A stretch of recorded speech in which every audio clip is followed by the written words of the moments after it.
Hello friends, இனி நம்ம இந்த வீடியோவில் எதை பற்றி பேச போகிறோம் அப்படின்னு பார்த்தீங்கன்னா, சமீபத்தில் வந்து நம்ம குட் பேட் அக்லியோட ப்ரீ புக்கிங் வந்து ஓப்பன் பண்ணியிருக்காங்க அப்படின்ற ஒரு தகவல் ஒன்று வந்திருக்கு.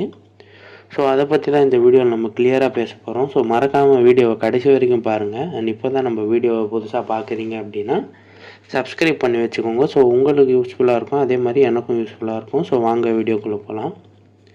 இப்போ பார்த்தீங்கன்னா வந்து நம்ம ஆதிக் ரவிச்சந்திரன் இயக்கத்தில் குட் பேட் அக்லி அப்படின்ற படம் நம்ம அஜித் சார் நடிச்சிட்டு வராரு. அண்ட் இந்த படத்தோட ஷூட்டிங் வந்து கம்ப்ளீட் ஆயிடுச்சு. அண்ட் இந்த படம் வந்து ஏப்ரல் 10 தான் ரிலீஸ் ஆக போகுது அப்படின்னு வந்து டீம் அஃபிஷியலாக அனௌன்ஸ் பண்ணிட்டாங்க. அண்ட் இந்த படத்தோட தான் வந்து நம்ம இட்லி கடை படமும் ரிலீஸ் ஆகிறதா இருந்துச்சு. பட் அந்த படம் வந்து ஒரு சில காரணத்தினால தள்ளி போயிடுச்சு அப்படின்றதும் உங்கள் எல்லாருக்கும் தெரியும். இப்போ பார்த்தீங்கன்னா இந்த படத்தோட ப்ரீ புக்கிங் வந்து ஓப்பன் பண்ணியிருக்காங்க. அண்ட் இப்போ வரையுமே வந்து நம்ம அஜித் சாருக்கு எந்த படமும் போகாத அளவுக்கு இந்த படத்தோடைய ப்ரீ புக்கிங் வசூல் அடிச்சிருக்கு அப்படின்னு தான் சொல்லணும். ஸோ இதை பற்றி உங்கள் ஒப்பீனியன் என்ன அப்படின்றத மறக்காமல் கமெண்ட்ஸை சொல்கிறேங்க.